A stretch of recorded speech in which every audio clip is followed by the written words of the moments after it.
Okay, thank you for joining me again. We're on Daf Beis Amud Beis and 2b in Masechet Yuma. And the Gemara got a little bit intricate, and it's still a little bit intricate, in looking at some derivations. If you remember, the topic of the Mishnah as we opened up was the 7 days of isolation and preparation that the Kohen Gadol goes through before he is able to perform the avodah on Yom Kippur. So for 7 days prior to Yom Kippur, he's locked away in this room, which was called the Lishkas Parhedron. And he had company as well, but he wasn't allowed to leave the precincts of the Beis HaMikdash. And during this period, he was kept away from matters that might make him Tomei, because if he became Tomei, he might not be able to carry out the avodah. And he was also primed as to the sequence of the avodah that he would have to perform on Yom Kippur, because if you remember, on Yom Kippur, exceptionally, the Kohen Gadol performs all aspects of the avodah, even those normal aspects that are performed during the rest of the year by other Kohanim. The Kohen Gadol is the only man in place to do all those avodot, plus the specific and multiple avodas necessary for the Yom Kippur itself. So you had to be extremely fit and also very well briefed so that he would be able to go from place to place in the Beis HaMikdash without hesitation and without deviation. So he was separated 7 days in advance. And the Gemara then opened up wanting to know what the derivation was for this separation. It seems quite rational to want to separate the Kohen Gadol for 7 days to ensure he doesn't encounter any tumah and so on. But the Gemara was looking for a scriptural source, a source in Torah, which would lead us to the need to isolate the Kohen Gadol on Yom Kippur. So here I'm going to share my screen with you again. And the sources that the Gemara came up with was really the main one here. We'll see that it's not agreed to by everybody, but this is what we saw last time, and we will focus on it. It was the ceremony of the Miluim. The Miluim ceremony was only carried out in the Chumash, as we see, as a dedication of the Mishkan. When the Mishkan had been made and was, if you like, fully in service, there was still a dedication service before the Kohanim would be able to actually perform their avodah. It was an initiation service, and it was called the Miluim. And prior to the opening up of Mishkan to general Korbanot, there was this 7 days isolation. And the Pasuk said, and I'm reading this out now, Mi Pesach Ohel Moed, Lo Seitzu Shivas Yomim. This is an instruction to Aaron. Ad Yom Melos Yomei Luechem, Ki Shivas Yomim Yomales Yedechem. You require to be ordained, you need a 7-day period of isolation. You shall not go outside the entrance of the tent of meeting for 7 days. So this is in the Chumash, that the Kohen Gadol, Aaron, prior to the opening up of the Mishkan, was separated and was in this separate position of 7 days. That's the 7 days that seems to match up with the 7 days of the Yom Kippur isolation for the Kohen Gadol in subsequent generations. But over here, the very origin of it is not in relation to Yom Kippur. It's in relation to the ordination of a Kohen Gadol. He had to be separated for 7 days. And the Pasuk continues in that original Miluim construct, that this is Kasher Osa Bayom Hazeh Tzivo Hashem La'asos Lachaper Aleichem. Hashem commanded to atone for you. This is somewhat unnecessary. We're talking here about the separation of the Kohen Gadol. What does it mean? Hashem commanded to do to atone for you. So it was in this context that the Gemara learned a derivation for the separation prior to Yom Kippur. And the Gemara did this. This is still really going back to last week's learning. When it says Lachaper Aleichem, to make a kapara for you, and it's in the Pasuk of Miluim, but it says to make a kapora. On what other day of the year is a kapora made? On Yom Kippur. That's Yom HaKippurim, is the day of kapora. So Chazal saw in this posuk, in the Miluim, an allusion to an instruction to the Kohen Gadol to separate himself, not just for the Miluim, but also lechaper aleichem, whenever he carries out a kapora. And when does he carry out a kapora? On Yom Kippur. So this would be the origin. It would be learnt out from this Miluim verse that he had to separate himself for 7 days prior to the avodah of Yom Kippur. And the Gemara learnt out another occasion when there is a need for a 7-day separation, apart from Yom Kippur, because of these words, lechaper aleichem. The Gemara focused on this pair in yellow, tzivah Hashem, that Hashem commanded. Well, that sounds like a fairly obvious, fairly innocuous statement, but the Gemara learnt out a gezerah shava, looking at the phrase of tzivah Hashem and comparing it to a posuk in Parah Adumah.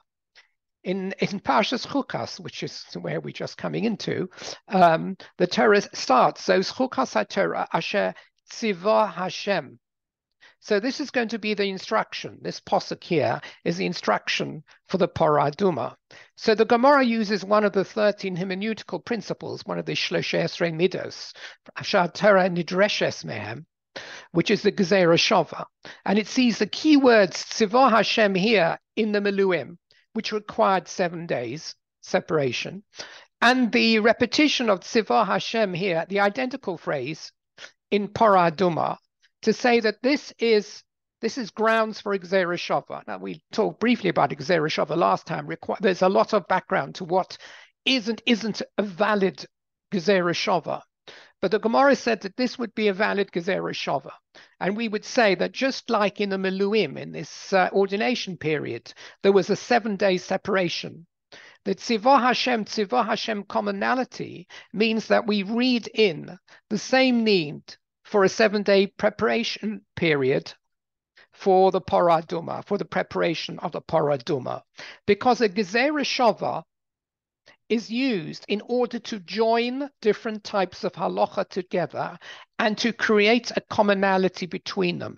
Since the Torah uses the same identical Kri phrase in these two areas of halacha, the Miluim and the Parah Adumah, we say that this is a signal under the rules of Gezerah Shava to create a link. And what's the link?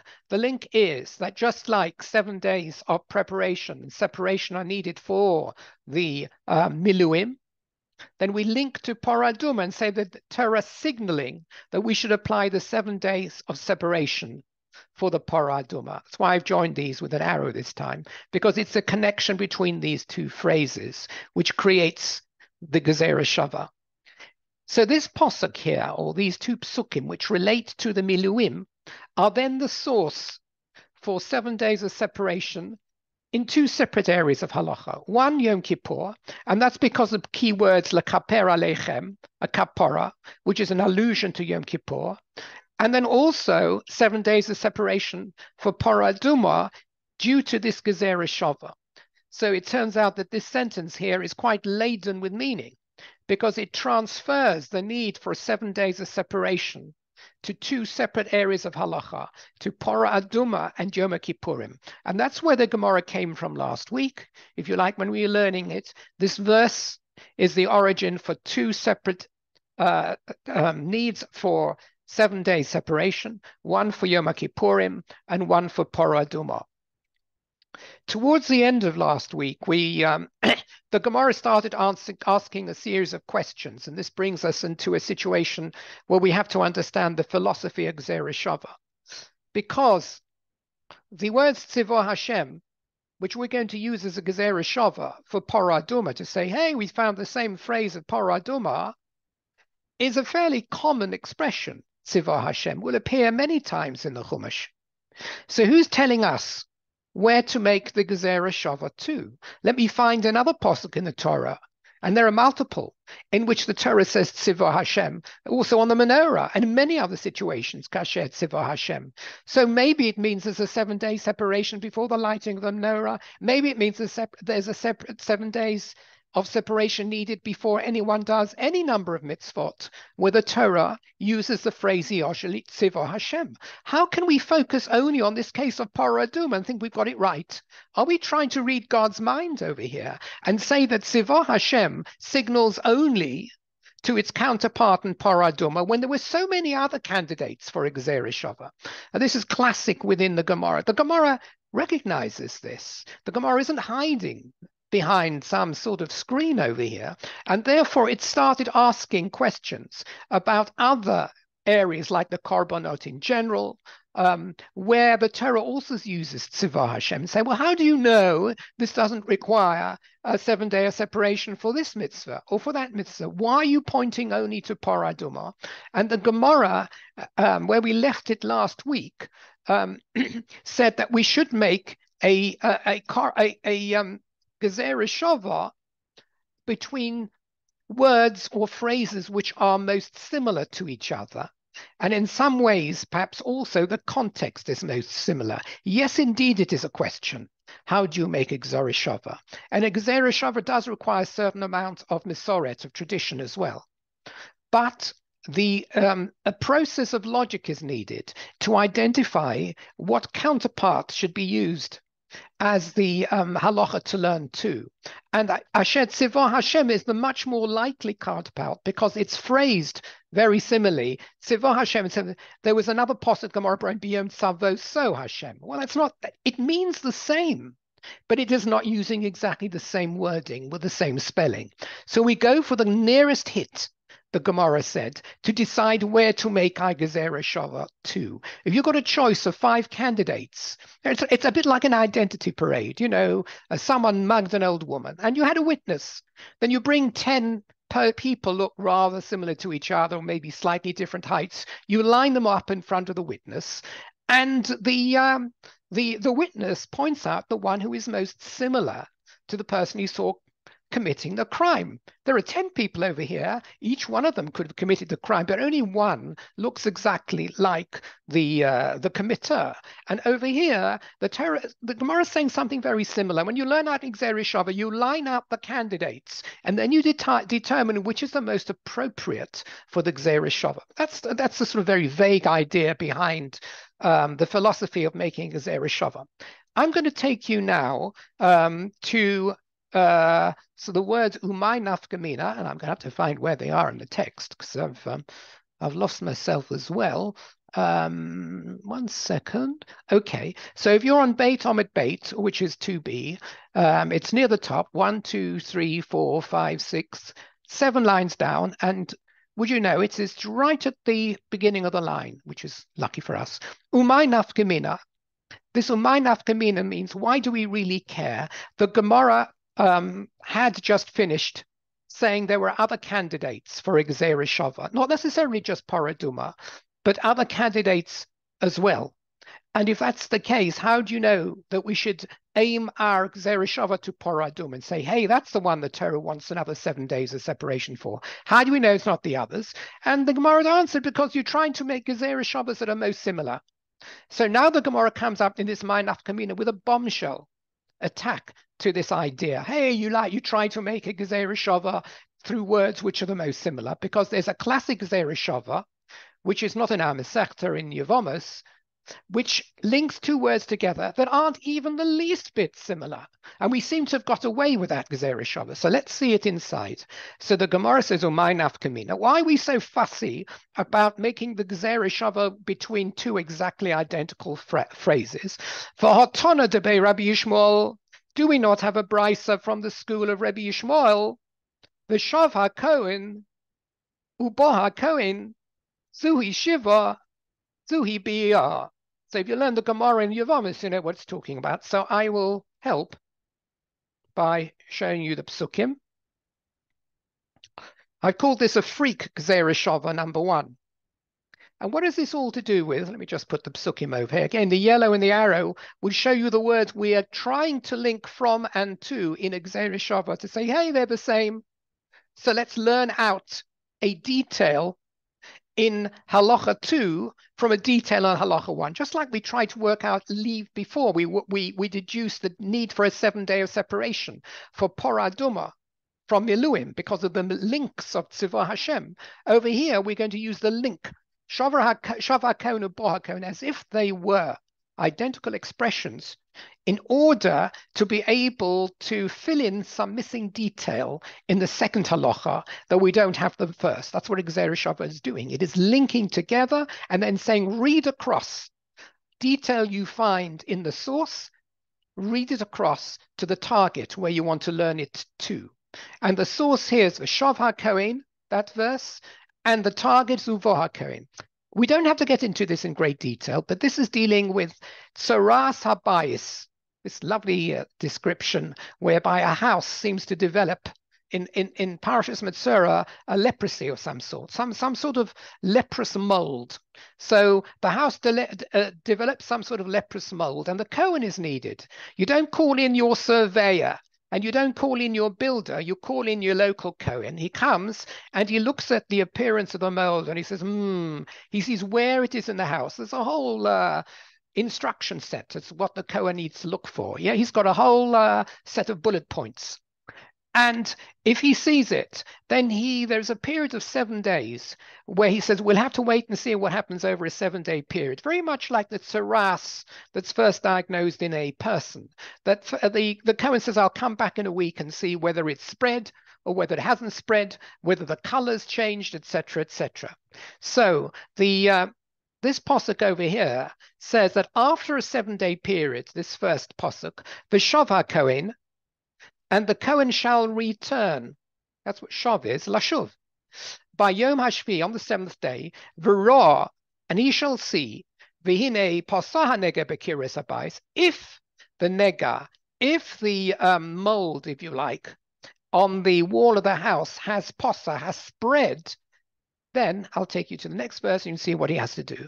V'tziva HaKohen, the Kohen shall command, v'chultzu es ha'avonim, they have to dismantle the stones, asher behen hanaga, where the nega, the mold, is present. They throw them out into some pit outside the town. Your house is deconstructed. But that's only because at the end of the 7-day period, it seems that the mold, if you like, the nega, the tsaras, has got worse. That's what the posuk says, and it uses the beginning of the word of the posuk's v'shav HaKohen. Okay, now further on a little bit in this passage, these do not follow one directly. There's another verse which says, what happens if he comes back and it hasn't spread? And this is what this is doing with. Not where it's spread and he says, now knock it down. It hasn't yet spread. It's much the same. And then he comes back at the end of another 7 days and it spread. So it hasn't spread at the end of 7, but at the end of 14 days, it started a delayed reaction to really spread on the wall. And there it says, Uvoha Kohen, when the Kohen comes, and now he's seen at the end of 14 days it's spread, that the house is Tomei. But it doesn't say that you have to dismantle the stones. So in one sense, you can say, well, obviously, why shouldn't you dismantle the stones? It's spread now. Whether it's spread at the end of 7 days or the end of 14 days, why does it matter? But the Torah doesn't say so. So there's a missing detail in verse 2. It's like in our case of Paraduma, we didn't know there was a 7-day of separation until we applied the Gzeira Shava.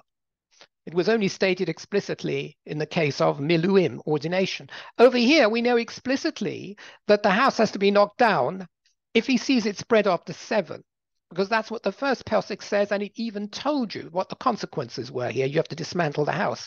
But it doesn't tell you what happens when he comes back down at the end of 14 days, and only now did it begin to spread. It doesn't say what the consequences are. So here, the Gemara says, well, we learn Gzeira Shava. And then we know what the halacha is at the end of 14 days. What's like Gzeira Shava?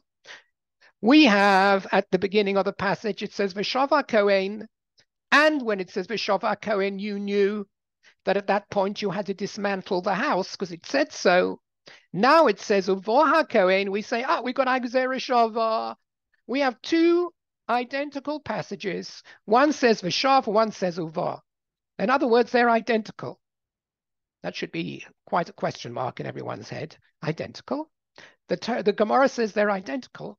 And therefore, we know that when it comes at the end of 14 days, we should apply the same rule as we would have applied at the end of 7 days. At the end of 7 days, you dismantle if it's spread. At the end of 14 days, if it's spread during the second 7 days, and at the end of 14 days, it is now larger, then you dismantle. How do we know? Because of the Gezerah Shava, V'Shav HaKohen Avo HaKohen. So this is, the Gemara is saying, what are you telling me that you have to try and make a Gezerah Shava out of the most similar passages between the one you're learning from and the one you're learning to? Yes, you said Tziva Hashem, and it should say Tziva Hashem before you make a Gezerah Shava, not Savoso Hashem. It's not similar enough. Says the Gemara, I'll bring you this Gezerah Shava which has pedigree and has not been doubted, and yet the words are not only not very similar, they're completely different. This is an uncanny Gezerah Shava. This breaks all the rules, this Gezerah Shava. A Gezerah Shava literally means that you have to have the same passage or the same expression in two different texts before you can link them. And over here, we have an example where you have two different expressions and you link them. So the Gemara is saying, therefore, you can see you don't really need to have them to be exactly identical. So before we come and see what the resolution is, how can we make a Gezerah Shava over here? How did this Gezerah Shava ever exist between V'Shav HaKohen and Vo HaKohen? If it had said V'Shav HaKohen twice or Vo HaKohen twice, that's a Gezerah Shava. That ticks the boxes, but it doesn't. These are dissimilar expressions. It's as if the Torah is trying to say they're not the same, not that they are the same. So all the commentaries struggle greatly to know how this is an admissible Gezerah Shava, which it seems to have been, because no one actually contests it in the Gemara there. And the only answer you can really give is that even if you, as we'll see in a moment, if you've got no alternative, then you have to sometimes turn to a, shall we say, unsatisfactory Gezerah Shava to learn from. It makes you uncomfortable and squirm, but it's the best you can do. In the second posuk, as we said, we didn't know what the halacha was, where he finds it's only spread at the end of 14 days. So we have a missing aspect of information, which is vital. What are we going to do? You got a Kohen, he's come, and he spreads it at the end of 14. This is not a theoretical question. This is now a practical question. How do you sort it out? Well, the only thing you can do is look for clues. So Chazal said, well, you know, I've got a Gezerah Shava here where the words aren't the same, but the sentiment is the same. V'Shav HaKohen means the Kohen has returned to inspect the house. Ubo HaKohen means the Kohen has come, not returned, to inspect the house. Well, it's much the same, you know. I could use either expression. You're telling me the words aren't the same. I'm sorry, they're not the same, but the meaning is very similar, and therefore, failing everything else, we will make a Gezerah Shava, and the Gemara is going to admit that in a moment. We will make a Gezerah Shava even between expressions which are not identical. Otherwise, we won't know what to do, and there is no other alternative. As we look through these, you see that the more you read Gemara and you go through different cases, you see Torah Shebaal Peh required, apart from flair, it requires a lot of judgment. This is an artistic judgment taken by Chazal. They don't know what the halacha will be in the case of the 14-day, and now it's begun to spread. And they need to make a judgment. And they're happy enough with a Gezerah Shava with a bit of pedigree, which takes me at least to a solution. At least it takes me to a psak din. Even though I'm sure Chazal would have preferred both psukim to say Ubo HaKohen, or both to say V'Shav HaKohen, so we would have a really defined Gezerah Shava. But this is all they can find, and therefore they've made a Gezerah Shava out of it.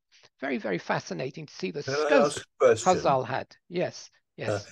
When does one know to say it's halacha Sinai, and when does one need to extrapolate this way? Yeah, I mean, it's a difficult one, because one of the requirements of a Gezerah Shava, there's quite a lot of requirements really for it to be valid, and I'm not going through all of those, but one of them is that it should have some sort of yichus, which means a mesorah. And that means Chazal, who made this Gezerah Shava here, V'Shav Uva, had heard this from their Rebbe and from their Rebbe. Now, if you're asking me if it went back to Sinai, I can't tell you if it went back to Sinai or it went back 1,000 years or 300 years. But it had legs. It has legs. And they did not therefore just make it as some sort of, wild presumption. They were working on it because they had heard it. And clearly at some point in time, it had been accepted as a Gezerah Shava, but remains one that breaks the normal rules of a Gezerah Shava. And that's why the Gemara has brought it out over here, because we've just said before we should try and make a Gezerah Shava from two things that are very similar. And here we have a Gezerah Shava which is dissimilar. So somehow we have a tradition behind a dissimilar Gezerah Shava. It's a little bit of a mystery. So let me just take you back to the Gemara. So let's go to my nafkamina. The Gemara wanted to say, what's the big deal about words that are not exactly similar? And it brought this bombshell Gezerah Shava. For Hotona de Be Rabbi Yishmael, did not Rabbi Yishmael's school teach the Shava Kona Vohakoin that we could make a Gezerah Shava between these two non-identical expressions, Shav Uvar? And they said, this is the way they put it, it's a famous statement, Zuhi Shiva, Zuhi Bia. The word shav is the same as bow. Shiva is like Shiva means this is returning, this is coming. Shav and ba. I've seen this expression used in a literary sense. A few say sometimes you can read the Haaretz newspaper and you can see the expression Zuhi Shiva, Zuhi Bia, and it comes from the Gemara, actually. What it means to say is, do you know if a person makes a speech, and he's a politician, and he makes a certain statement, and he's not made himself entirely clear, but people know really what he's referring to. He didn't want to say exactly what he meant, but Hamavin Yovin, someone really knows the guy. They know what his object of attack was. So a journalist might say Zuhi Shiva, Zuhi Bia. He might have used the word shav, but he really meant bar. So it's funny how you find statements from the Gemara sometimes being transferred into a modern literary idiom. Okay, so the Gemara wants to say, hey, here's a Gezerah Shava that's made from non-identical parts, and yet you tell me before that it has to be Tzivor Hashem, Tzivor Hashem. So the Gemara answers really on the lines that I've already indicated. Hani Mili, it's true. You have pointed out to me a freak Gezerah Shava, Shava Kohen, Uboha Kohen, and it seems to be valid, but that is only Heicha de Leka de Domile, when there was no exact Gezerah Shava to be made. Avol Heicha de Ika de Domile, but where there is an exact Gezerah Shava, in other words, where you can find Tzivah Hashem in one passage and exactly the same words, Tzivah Hashem, in a second passage, Mididomile Yalfinan, we would always choose to make the Gezerah Shava between those two expressions that are most identical. So I said Shava Kohen and Boha Kohen, but there was no other way. There was no other Gezerah Shava available to us. There was no other limud available to us. There wasn't any other means by which we could determine the halacha in the second passage. So therefore we made do, if you like, with that Gezerah Shava of non-equals. But where you've got a choice, you always use a Gezerah Shava equals. And if you've got Tzivah Hashem, you make a Gezerah Shava between those two texts and not between Tzivah Hashem and Biyom Tzavo So, or whatever it is, even if it has a similar meaning. You go for something that's very logical. Again, you try and find the best hit, the best match. And the best match is to use the words that are absolutely identical. So at this point, the Gemara has protected itself really on the Gezerah Shava to Paraduma. It's saying, how do I know there's a period of separation of 7 days in the case of Paraduma? Because Paraduma also has the words Tzivah Hashem, as does the Miluim, where it's explicit in the Torah there's a 7-day separation. So we read across, and the Paraduma, therefore, is our selected 7-day separation period topic. Remember now that we said Yom Kippur, that was our original subject. We originally wanted to know, how do we know there was a 7-day separation period in Yom Kippur? We tangented on to Paraduma. Now we're going to come back a little bit to Yom Kippur. And you remember, I showed you the posuk when I shared screen with you.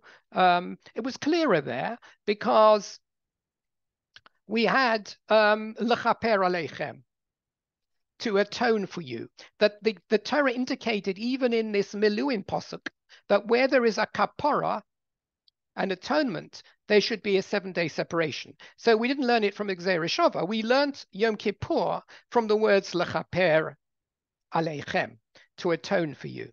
And the Gemara is now going to suggest that this is also not so clear. Lechaper aleichem, something you could have asked me as well. There are many other circumstances in the Torah where the word kapara is used. And it's not just on Yom Kippur. Yom Kippur is the one that springs to mind because the title for Yom Kippur is based upon the Chaf Pei Reish root of kapara. But all karbonos, as we'll see in a moment, are a form of a kapara. The Talmud, every carbon that was brought every day of the year had an element of kapara in it. So why spring to mind Yom Kippur and say, hey, the Pasuk is teaching us there's a 7-day period of separation. Maybe there should be a 7-day separation period for karbonos in general. That's what the Gemara is now going to bring as a question. Don't jump to a conclusion again. We always have to analyze every candidate, if you like, in the posset before we can be sure that there's only one answer here. There may be more than one answer. And just remember, though, I forgot to bring you another curiosity here. We were talking about strange Gezeira Shabbos just before I come back to the Gemara. And this freak one that we've now explained, Vishav and Uvar, which was an acceptable Gzeira Shava because there was no other way we could learn. So that's freak Gzeira Shava number 1. I just wanted to bring you another strange Gzeira Shava, which is just a well-known Gzeira Shava, but it's nothing to do with our Gemara. But now we're on the topic. This is freak Gzeira Shava number 2. And this comes from the din of Yibum. And this is freak in a different way. It's not freak because the words aren't the same. It's freak because the Gzeira Shava is used in a way which it shouldn't be used for. And I just want to show you this as well, so you get a sort of feeling for some of the strangenesses. In the Pasha in the Torah that deals with Yibum, the Pasuk says, I mean, you don't have to read it in great detail, but it's always nice to read it. Ki yeshu achim yachdav, when you have brothers who are living together, in other words, they are brothers coexisting. Umeis echad mehem, one of them dies, uben ein lo, and has no children. Lo sihya eishes hameis hachutza leishzah. The widow should not just be out in the street, if you like, to a strange man, but rather there's a brother. Her brother, in other words, his brother, her brother-in-law, if he's able to, should carry out yibum and marry his sister-in-law, who was the wife of his late brother. And that's the din of yibum. So the Yavam is the brother-in-law of the woman. He now marries her under Levirate marriage, as it's sometimes called. And this is the point. And the firstborn who is born to them subsequently, that is in the Levirate marriage between the Yavam and the woman and his sister-in-law, any children born, the first Yokum al Shem Achiv, will, so to speak, stand in the name of his mother's late husband. In other words, the Yavam's brother. He should take over the name. V'lo yimocher shemo mi Yisrael. In other words, in a sense, what the Yavam is doing, the Yavam is acting as a way of continuing the name of his late brother. So his brother's name continues on through the family, through the wife. So the son that is born, so to speak, to the Levirate marriage, is connected not to his real biological father, but rather to his mother's late husband, who wasn't really his father. He, so to speak, takes over virtually as part of that family line, even though his father is really the Yavam. That's what it means. But it says al shem achiv. Okay, al shem achiv really means on the Yavam's brother, the late husband. So the Gemara wants to know what al shem achiv means. Well, I just explained what it means, but I've been very vague. What is he actually taking over? What is the Bechor actually symbolic of when he's born in this Levirate marriage? When it says Al Shem, what does it mean Al Shem? Shem means a name. So the Gemara makes a Gezerah Shava, interestingly enough, with Ephraim and Menashe.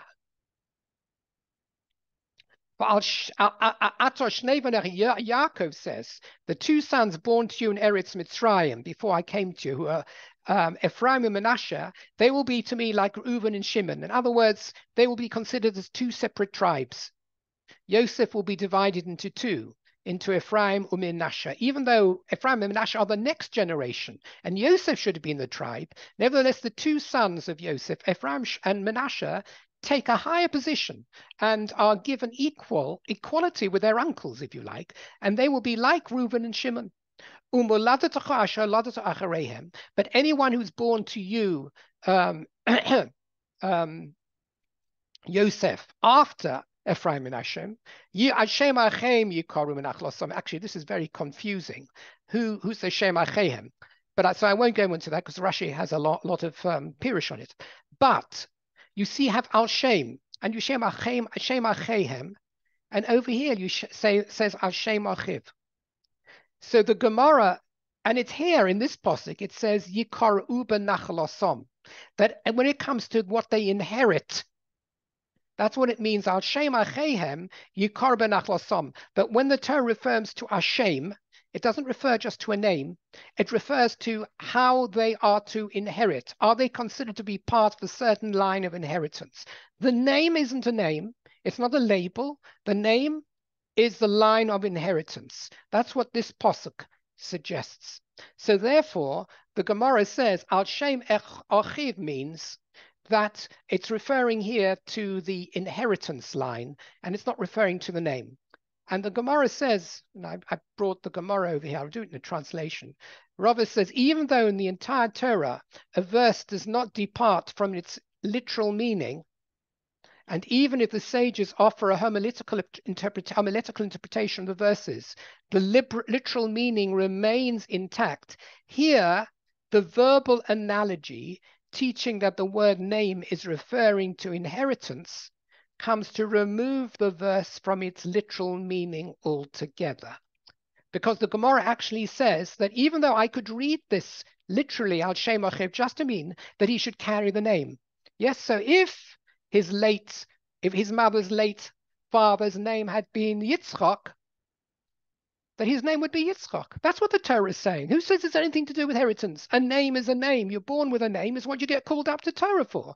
So maybe it just means that his name should be the same as his mother's late husband, who's not his actual father.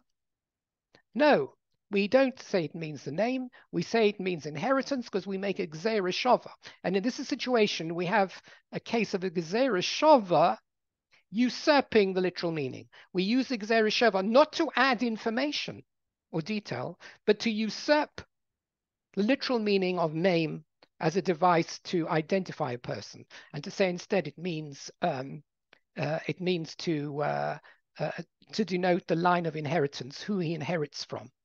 Okay, I mean, that was just an aside. Let's go back to the Gemara now. But we've seen Gezerah Shavas of various sorts, and they don't all work quite the same way. So the Gemara wants to know, when we are dealing with the word lechaper in that posuk, we said that was referring to Yom Kippur, that just like Miluim, this dedication period requires a 7 days separation, the Gezerah Shava of Tzivah Hashem transfers that need also to the din of Yom Kippur, because it says lechaper aleichem. And what does lechaper aleichem mean? A day of kapara. That also requires 7 days separation. That means Yom Kippur. Says the Gemara, and I've indicated this to you just before I diverted, lechaper elu maaseh Yom Kippurin, ve'ema kapara de korbanos. Maybe it's not referring to Yom Kippur. Maybe it's referring to korbanos in general. Well, what kind of korbanos? It's not quite certain. Rashi seems to contradict himself in 2 places. Does this mean a korban yochid or a korban sibba, a public offering, or the ones that are brought for individuals who have committed sins or are just recovering from mitzaras or whatever it is? That's not entirely sure.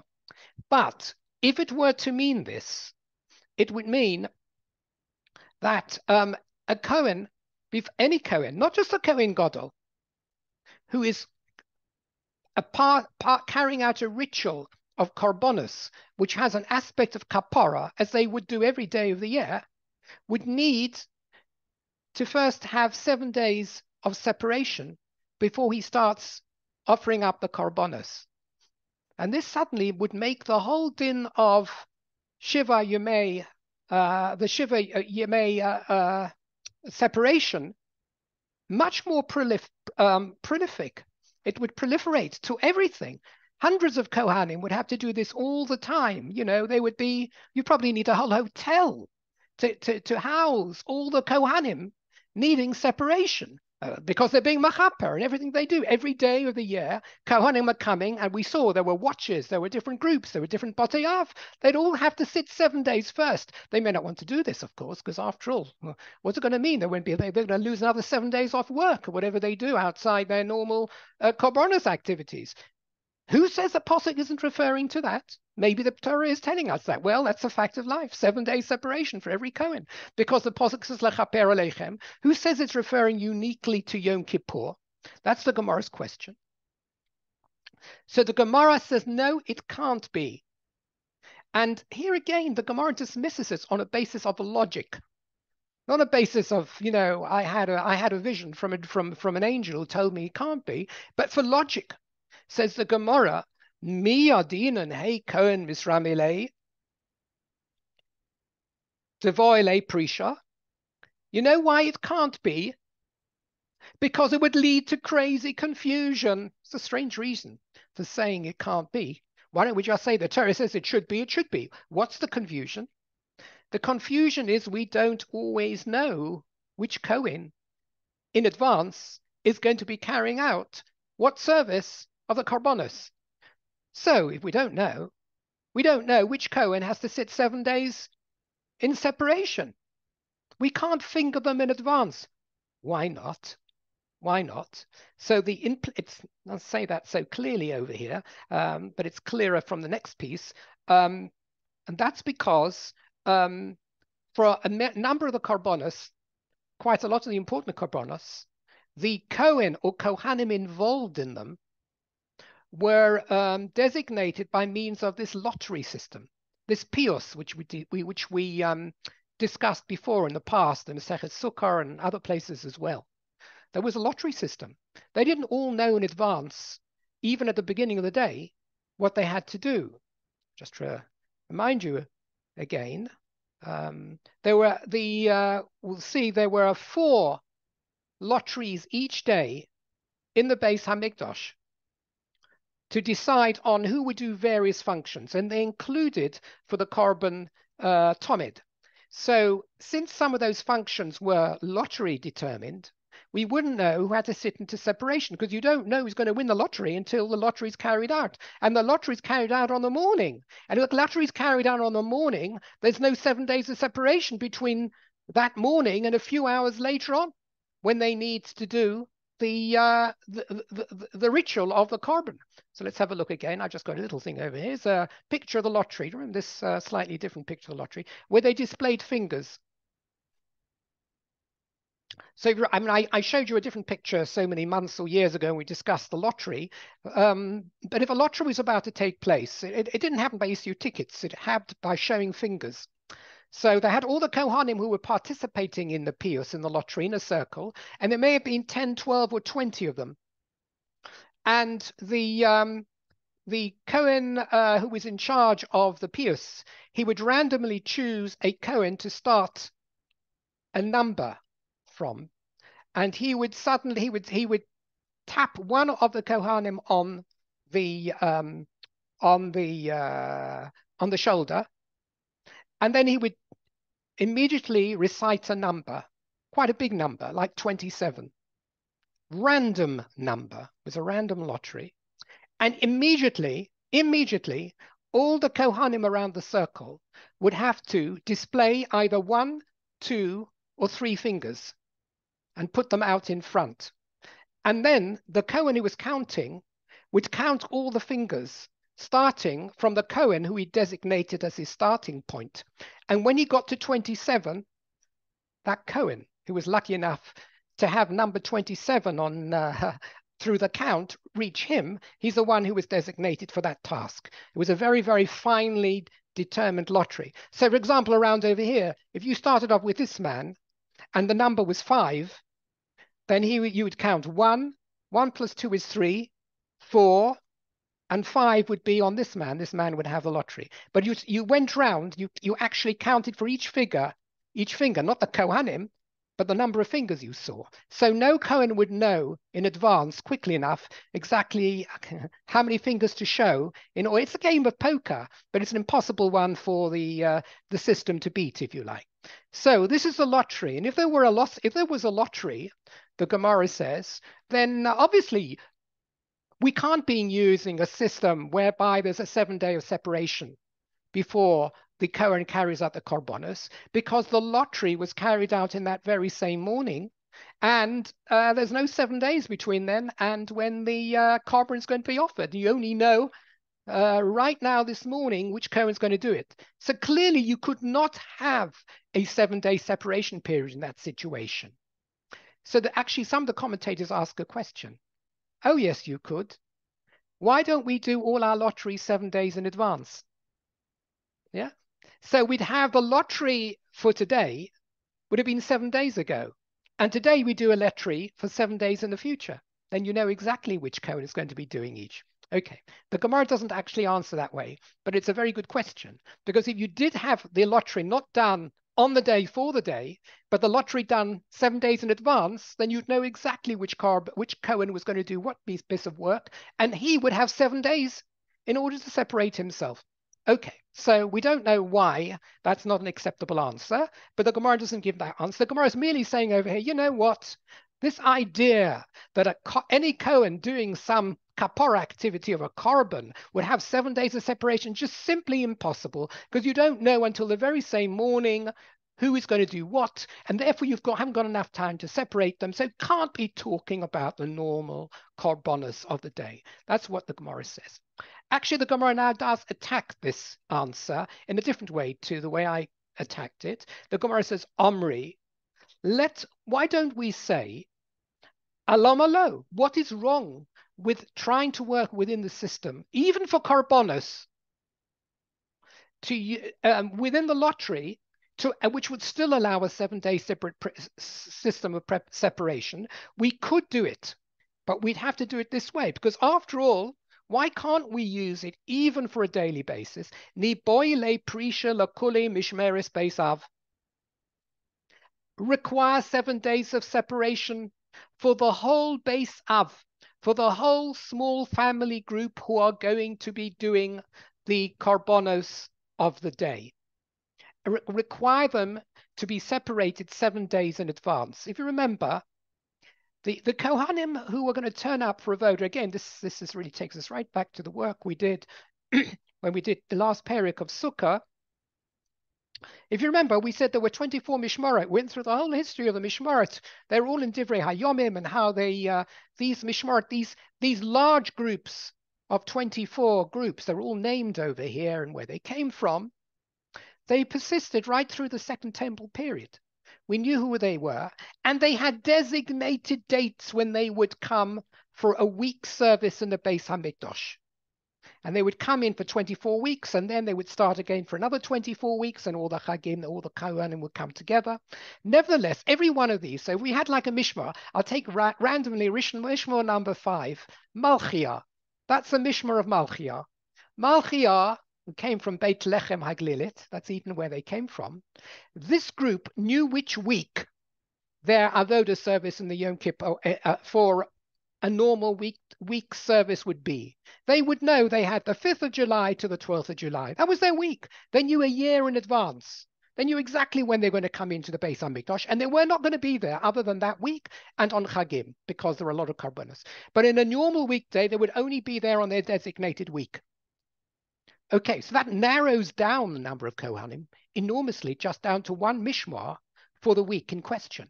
Moreover, the Mishmar itself was divided up into what's called Beisav, a smaller family units, each of which served for 1 day of the week. So you knew, if you knew what your base Av day was. If you were a member of Malchia, you knew not just that you were in there for the week between the 5th and the 12th of July, you knew your day for a certain base Av was the 8th of July or the 9th of July. It's all known. And that base Av was a relatively small family group who were doing the avoda on a pre-designated, known advanced day. If that's the case, the Gemara has a very good question. The Gemara says over here, we should require, or let's say we should interpret the Pasuk as referring to the Kohanim doing even the Karbonos, not just Yom Kippur, because they're involved in Kapara. You're telling me that it's impractical? Of course it's not impractical. You know exactly when your day is going to be. If you're a member of a certain Beis Av, of a certain Mishmar, you know which day of the year you're going to turn up. Everyone who's going to be working on that day should separate 7 days before that date. You're not requiring the whole Kohanic tribe to separate. It may be 30 or 40 Kohanim only. They know they're going to be working in the Beis HaMikdash on the 8th of July. So therefore, the week before they come, the 1st of July, they separate themselves out and they have a 7 days work of separation. Maybe they have to come into the Har HaBayis. I'm not quite sure to do this. And then on the 8th, they do their service, even though not the whole Beis Av will be involved on that particular carbon, which is a kapara carbon, because there's going to be a pius, there's going to be a lottery. Only one of that group of 15 or whatever will actually be needed to do that particular kapara. But so what? We'll separate out all the 50 or all the 15 for the day, which will include naturally the one who wins the lottery. Is that such a hardship, says the Gemara? So how do you know that the Pasuk isn't telling us that the separation should apply also for Karbonos? Maybe it should. I've just expressed to you, says the Gemara, the system which we could use, which would also make it applicable to a simple carbon during a week. That's what the Gemara says. Just tell that Beis Av, that small family group, all to separate for 7 days before, and it's not so terrible. And that was allowed Perisha also for Karbonos in general. So the Gemara now has to turn into a slightly different direction. That we'll see as we go on, and I'm not going to do all these Gemaras, because Gemara is going to try and narrow things down more and more. The Gemara is determined, absolutely determined, to narrow down the need for separation of the Kohen Gadol only to Yom Kippur, and not to any other event, apart from the Paraduma. But this need that when there's a kapara, that you separate out for 7 days, the Gemara is going to defend at all costs that it should only be Yom Kippur. And if you say to me, maybe it should be Pesach or Sukkot, maybe it should be every carbon, maybe it means anything else, the Gemara is going to find a reason to dispel it. Exactly why I'm not sure. Maybe because it had a tradition, Chazal, that it's only Yom Kippur that required in practice historically separation, and therefore we have to find a lomdus reason, a reason within the Gemara to eliminate all these other possibilities. And it does not want the possibility of plain Karbonos on every day of the year requiring 7 days of separation. So we'll eliminate them, and it wants to show why. Shall we say, logically it eliminates them. Instead of just saying, go away, I'm tired of explaining this to you, the Gemara actually goes through its arguments. Let's see. So the Gemara says, Donin dova shekavua lo zman, midova shekavua lo zman, la'afuke karbonos to kol yoma isnahu. So the Gemara says over here, again, we want to logically only require separation where the topic is similar to the source case. The source case is miluim. Where are we learning this order? Again, remember, it says lechaper aleichem in relation to the dedication, the ordination of the Mishkan. Now that was a particular day of the year. That particular source case, which required separation, was a particular day of the year. In fact, it started from the Miluim was Rosh Chodesh Nisan, and the separation, I think, started the 25th of Adar, just before Nisan. And so there's a specific date and the date at which the separation finishes is Rosh Chodesh Nisan. It's a one-off event, and therefore we only want to learn from that one-off event using the Chaper Aleichem to other one-off events, not to events that happen every day of the year. So the reason I will say that Lechaper Aleichem cannot apply to ordinary karbonos which are brought every day of the year is that it doesn't sound as though I should make that extrapolation from the Posuk in Miluim. I've got to think about what is reasonable in terms of the context of the source posuk. The source posuk in Miluim deals with a particular event, and it's a particular, and may even be a particular once in history event, but it's certainly a one-off event. Whereas if you're going to give me and say, oh, extrapolate that to something that happens every day of the year, that's too dissimilar. Instead, I will extrapolate it to Yom Kippur, because Yom Kippur only happens once a year. It's not a once-off event in the sense that it'll happen once in a lifetime. Yom Kippur happens every year, but it's a once in the calendar event. And the same way as the Miluim was a once in the calendar event, we will extrapolate the need for separation to another once-off calendar event. That's why I will make it Yom Kippur. That's what the Gemara says over here. To exclude extrapolating the need for separation also to Yom Kippur, which is every day, to ordinary karbonos, which are brought every day of the year.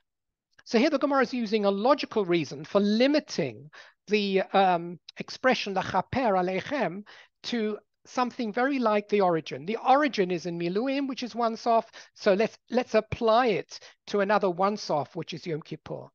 Now the Gemara comes back again. The Gemara is extremely persistent. It's really hanging on as much as it can to try and show that other events might also be included. And the Gemara, of course, will keep banging back and saying, no, no, no. So what's the next attempt of the Gemara? Okay, says the Gemara, I will accept that it can't be talking about daily karbonos because you say it needs to be once off calendar events, and therefore you say it should apply to Yom Kippur, whereas Kapara, and not every day of the year, which is really the other side of the extreme from a one-day event. But why make it Yom Kippur? There are other one-off events in the calendar. For Ema Regalim, maybe it means Shalosh Regalim.